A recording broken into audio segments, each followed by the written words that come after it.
Warning. Our YouTube channel and its videos may contain scenes, language, and content that may not be appropriate for all audiences. These videos include surveillance footage, undercover pursuit of suspects, actual police and rescue operations, and fearless confrontations. If you do not approve of the content, please do not watch our videos. If you wish to continue, we strongly advise that you proceed with caution. Viewers' discretion is advised.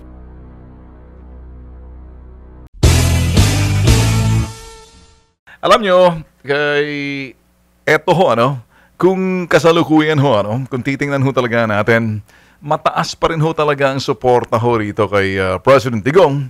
Kung pag-uusapan ho rito yung sa martial law. Alam niyo ba kung bakit?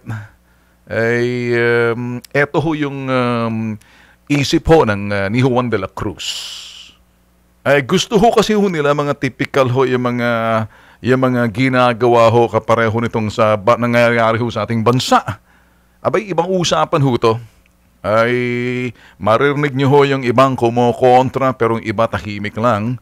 Yung iba naman ho kasi talagang nakikita ho na kinakailangan ho rito talagang agarang aksyon na lalo-lalo din sa mga putok sa buho na wala naman hong sinusunod na batas itong mga mauti at saka ho yung mga ISIS na yan. Kaya pag ito ho'y si President Digong nagsalita, abay, kayo mga, kumbaga parang ganito, inumpisahan nyo, sige, tatapusin ko. Ganon din ang dating ho kay President Digong.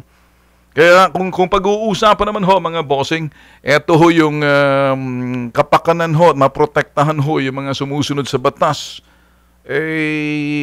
Naturalmente, ayaw ho nila yung mga kaguluhan kapareho dyan sa Marawi.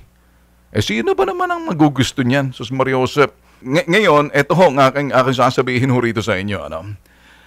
Seryoso ho talaga itong nangyayari sa Mindanao. At alam naman ho ng lahat yan Ang hindi lang naman ho seryoso dyan siguro yung iba, yung mga nasa, yung mga kiyaw-kiyaw ng kiyaw-kiyaw na lang. Pero ito'y totoo ho mga nangyayari. Seryoso ho. And para doon sinasabi ho ng iba kasi, ba't kinakailangan ng buong Mindanao? Ang dami nyo pang mga kiyaw-kiyaw. Ang ginagawa lang naman ng Pangulo, mga bossing, para talagang ma-contain yung buong Mindanao. Maraming sasabi, bakit sa Mindanao? Bakit siya? Hindi naman lahat sa Mindanao, sa may Marawi lang yan. Overkill daw. Jesus Mariosep. Alam nyo, yun ho mga nag-entertain ho ng idea ho na overkill. Siguro dahil subukan nyo nga tumira doon sa Marawi. Kayo mga kumag, kengkoy at kolokoy na ngak-ngak ng ngak-ngak. Madali ho tayong umalma rito na iisip ho natin yung kalagiman, ng martial law ng panahon ni Marcos. Pero subukan nyo tumira sa Marawi at nakikita nyo nagkalat yung mga bangkay ro ng mga Kristiyano pinapatay nito, mga putok sa buho ng mga ISIS tsaka mga mautig group na to. Tingnan natin kung magbabagong pananaw ninyo. Sabi nga ni President Digong, hindi naman kayo mga nangamatay Sino ba naman para magsasabi na kung baga kinakailangan mabilisan yan? Ako naniniwala, mabilisan, mapulbos agad ito mga sinasabing mga rebelde at mga terorista to Di ho ba?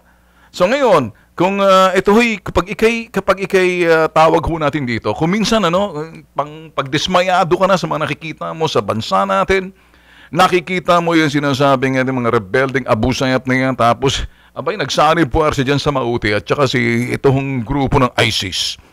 Sino ba naman hindi malalagay sa alanganin na parang kumakalat, lumalakas ang puwersa nila? Alam niyo ho ba mga boss, kung ang ibang presidente ho na nanalo, kung hindi Rodrigo Duterte ang nanalo nung nakaraang eleksyon at ganito ang nangyari, alam mo unang gagawin na itong kung sino mang kengkoy, kumag at kulokoy ang nahalal na presidente ngayon, alam mong gagawin yan? Poprotektahan ang kanyang political career pagiging presidente, babae man yan o lalaki man yan, kengkoy, kumag o kulokoy man yan. Kung hindi ho si Rodrigo Duterte, alam niyo ho ba, kumbaga swiftly, elegantly kumilos ho agad Ngayon, kaya ho natin nasasabi to, iba ho kasi ang pananaw nitong si Rodrigo Duterte, si Digong kung tawagin, taga Mindanao ho siya Alam niya ho yan Tayo mga taga Maynila, taga Luzon, Iba ho talaga, napapabayaan ho yung isla ng Mindanao.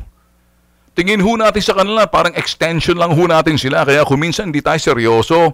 Yung mga centralized ho na talagang ito, the center of the government nandito ho sa Maynila. Ngayon, ang naging presidente taga Davao, kabisado ho mga nangyayari, kapareho dyan sa Mindanao, iba ho ang reaction ho eh. Swiftly, elegantly, kumilos agad. Pero kung yun ang ibang presidenteng nanalo, ewan natin, baka ngayon dami pang kyaw-kyaw, baka ngayon puro publisidad lang ginagawa. Siguro, kaso nakaupo ho, Rodrigo Duterte. Kaya kung minsan, pag ang mga mamamayan nasuya na ho, na buisit, nanawa na ho sa mga estilo ho ng mga dating mga politikong nakaraang pangulo, kung sino man yan, kung si Notpa man yan, kung si Gloria man yan, si Erap man yan, sila Ramos man yan.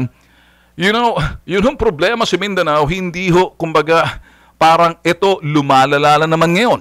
Hindi ho ba? At yan man ho yan sa sinasabing Marawi, nagsanib puwersa no, pati NPA, na kinansila na ho yung pinasabing pisto kule.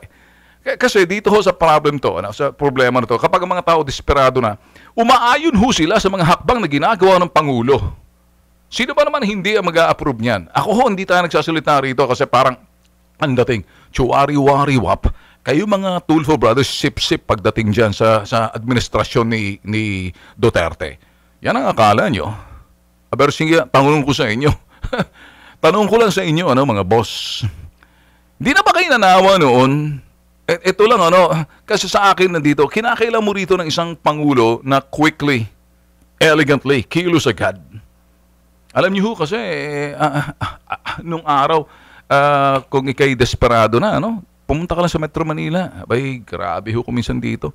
Tingnan mo lang mga lansangan natin dito, kulang sa disiplina. Kung magamit mo lang ang martial law, mawala ho yung corruption na yan. Kung magamit mo lang ho martial law sa sinasabing traffic na yan, yung mga kawatan, yung mga drug dealers na yan, kung magamit mo lang, wag lang yung sinasabing martial law na kung saan, malagim na kung ang mga tao ay natatakot. Dito ho kasi, ba't ka matatakot? Alam naman natin yung mga sundalo ho natin at sundalo noon magkaiba. Okay?